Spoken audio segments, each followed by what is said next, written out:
Fala galera, aqui é o Felipe e hoje a gente vai falar tudo sobre a origem do Halloween. Antes de começar esse vídeo, já quero pedir para vocês se inscreverem aqui no canal se vocês ainda não são inscritos, deixarem o like de vocês aqui no vídeo também, lembrando que todas as redes sociais da Punkify estão aqui na descrição, então se você tem vontade de aprender inglês, mas acha que não tem tempo de inserir esse novo aprendizado na sua rotina, não se preocupa, é só entrar aqui no nosso site que a gente vai resolver o seu problema.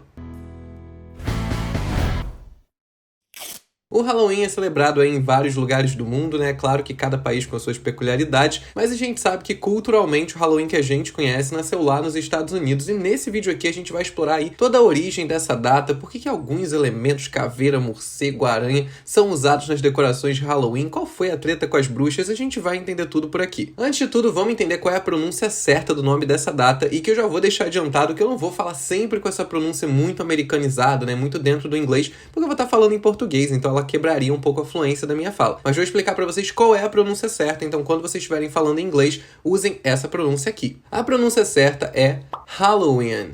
Halloween. E muito importante prestar atenção nesse final, né? A gente fala win.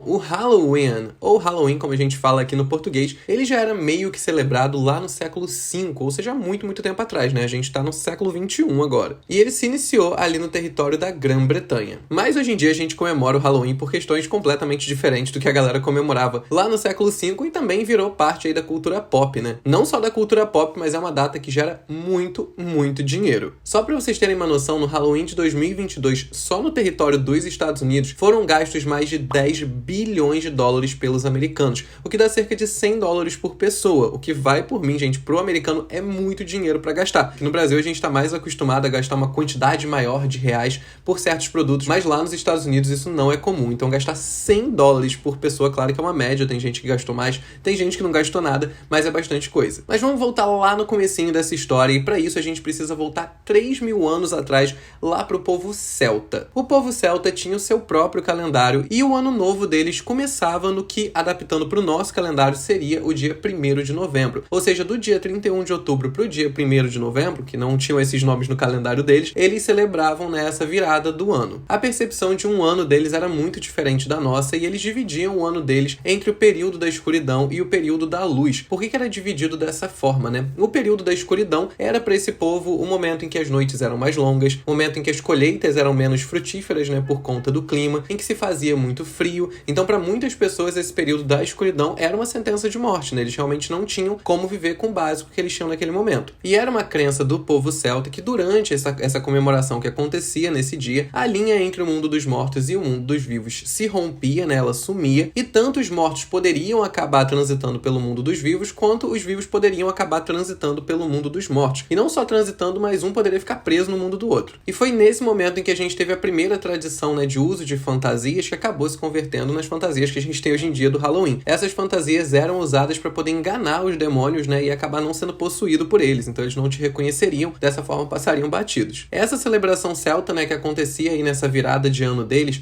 é chamada em inglês de Samhain. Samhain.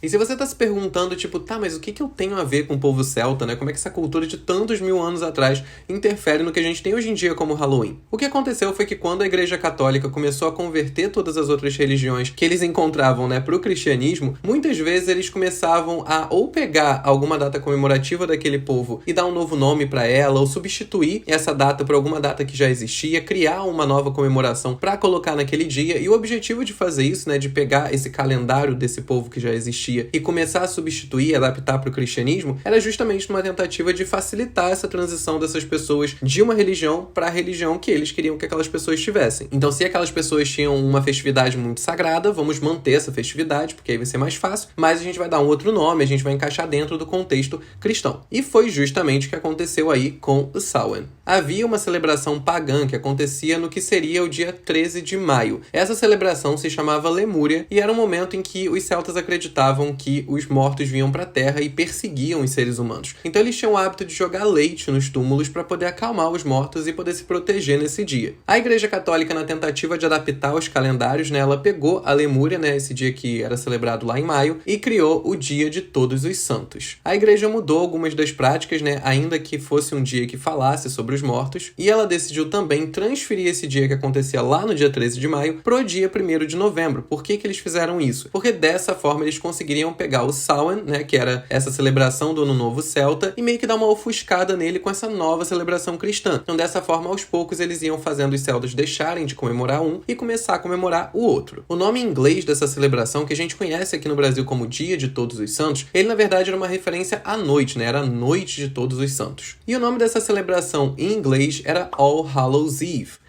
All Hallows Eve. O que significa all? All significa todos. Hallow significa santificar. É um verbo, né? Significa tornar alguma coisa santa. E Eve pode significar duas coisas. Eve pode ser uma abreviação de evening, né? Que significa noite, como também é muitas vezes usado para falar da véspera, como acontece em New Year's Eve. New Year's Eve, que é a véspera do Ano Novo, né? Que a gente costuma chamar aqui de ou Ano Novo ou de Réveillon. No caso do All Hallows Eve, ele estava ali como uma abreviação de evening. Então ele chegou a ser chamado, inclusive, durante um tempo, de All Hallows Even.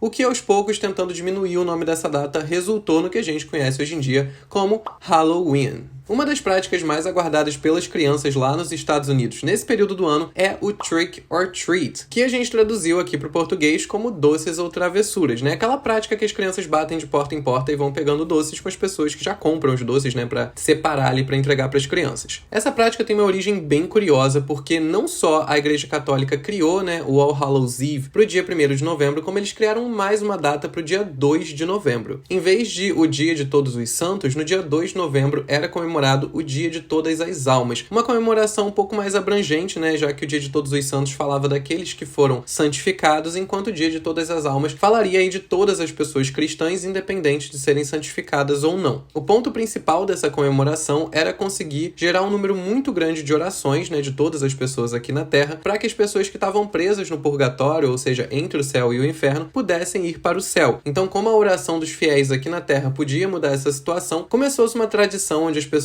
assavam tipo uns pasteizinhos de frango que eram chamados de soul rolls, que seriam algo como rolinhos de alma, e esses pasteizinhos eles eram ofertados para os moradores de rua da época, que batiam nas casas, recebiam esse pastel e em troca da comida que eles recebiam, eles ofereciam uma oração para uma dessas almas que estava presa lá no purgatório. Acabou que depois de um tempo os soul rolls não eram mais o suficiente, os moradores de rua começaram a cobrar álcool das pessoas, né, de quem eles batiam nas portas, o que não agradou os cristãos, que começaram a negar esses pedidos de álcool, né, dos moradores de rua. Então começaram a acontecer várias invasões domésticas, né, por parte dos moradores de rua, e muitos deles eram perseguidos, né, presos ou mortos depois. Para evitar que eles fossem reconhecidos e, consequentemente, depois perseguidos e presos, etc., eles começaram a bater nas casas usando máscaras, para que dessa forma ninguém soubesse quem eles eram. Essa tradição, mais uma vez, mudou, se aproximando bem mais do que a gente tem hoje em dia, e os historiadores acreditam que essa última versão que originou essa cultura de trick or treat que a gente vê nos dias de hoje. No dia 2 era muito comum que as pessoas aparecessem muitas vezes usando máscaras, etc., para poder oferecer apresentações para as pessoas que moravam nessas casas, cantando uma música, fazendo uma cena, o que quer que fosse, e aí essas pessoas, em troca, davam algum retorno para eles. Podia ser alguma comida, mas podia também ser dinheiro. Foi na Idade Média também que a gente começou a ver o medo pelas bruxas começando a crescer, né? Hoje em dia a gente sabe que a maioria delas eram curandeiras que, por conta de não terem se adaptado a essa nova cultura cristã, começaram a viver um pouco mais isoladas e tentando manter essa crença pagã que elas tinham antes, né, do domínio cristão. Por conta da resistência que elas apresentavam, né, a se adaptar aí a essa dominação cristã, começou-se a espalhar esses boatos de que as bruxas, né, que seriam essas mulheres que ainda conservavam práticas pagãs, elas eram adoradoras do demônio e o objetivo delas era acabar com o cristianismo. É claro que é uma narrativa muito forte, né, principalmente para uma população cristã, que começou a tentar localizar essas mulheres e fazê-las, né, pagarem aí pelos crimes que elas estavam cometendo. Foi por conta do estilo de vida que essas mulheres tinham nessa época que vários e vários elementos que hoje em dia a gente associa com bruxas acabaram sendo associados com bruxas. O tipo de chapéu que elas usavam era bem comum para quem tinha uma vida no campo, assim como o tipo de vassoura que elas usavam, os caldeirões para poder, por exemplo, preparar os medicamentos delas, assim como os gatos também, que eram bem comuns viverem no campo, e também as aranhas, né? Nas cidades, como tinha muito movimento, não era tão comum de se encontrar grandes teias de aranhas nem nada. Mas como elas moravam isoladas ali mais para dentro da floresta, nas casas delas era muito comum de se encontrar aranhas, então também começou a ser falado de que tanto as aranhas quanto os gatos seriam aí amigos, né, companheiros das bruxas. Foi nessa época também que começaram a chamar o Halloween de Dia das Bruxas. A gente sabe que histórias com fantasmas existem em praticamente qualquer cultura, mas o acontecimento histórico mais recente nos Estados Unidos que acabou solidificando muito a relação dessa data com morte, com fantasmas, foi esse aqui. A Guerra Civil Americana, que é considerada até hoje um dos eventos aí mais brutais e que resultou em maior quantidade de morte na história dos Estados Unidos, foi aquela guerra entre os estados que queriam a manutenção da escravidão e os estados que queriam abolir a escravidão. Nesse período, muitas e muitas pessoas perderam membros de suas famílias, né? E mesmo depois do fim da guerra, né, obviamente todo esse tema da morte continuava muito presente, porque as consequências dessa guerra acabaram perdurando durante muitos e muitos anos. Muitas pessoas acreditavam que os mortos dos exércitos inimigos iam vir para poder assombrar tanto os sobreviventes quanto as famílias dos sobreviventes, e que a melhor data para eles fazerem isso, né, por conta daquelas crenças pagãs que a gente viu lá de muito tempo atrás, seria no dia do Halloween. Foi nessa época que, por exemplo, a gente começou a ver os fantasmas sendo representados pela primeira vez em cartazes referentes ao Halloween, inclusive com aquela forma bem clássica de fantasma que a gente conhece, que é aquela pessoa coberta, né, com um lençol branco. Uma curiosidade, inclusive, é que essa estética da pessoa coberta com lençol branco, ela começou a ser desenvolvida por conta de que quando as pessoas eram mortas, elas eram colocadas cobertas com mortalhas, né, que são esses são lençóis brancos realmente para poder envolver o corpo na hora de colocar o corpo no caixão. Então, como em teoria o fantasma é uma pessoa morta que voltou à vida, né, não um zumbi, mas alguém, mesmo que em outro plano, que está visitando a gente, eles viriam cobertos com esse pano que foi colocado neles no momento da morte. Os esqueletos também eram representados nesses cartazes, né, por conta de ser uma referência muito clara à morte, e também desde a Idade Média existe uma obsessão com os esqueletos. Muitas pessoas acreditavam até que poderiam talvez trazer alguém de volta à vida através do próprio esqueleto. Então isso também foi herdado, né, na Era Moderna, e por isso eles acabaram também sendo associados com essa data que falava tanto sobre morte. As famosas Jack-o'-lanterns,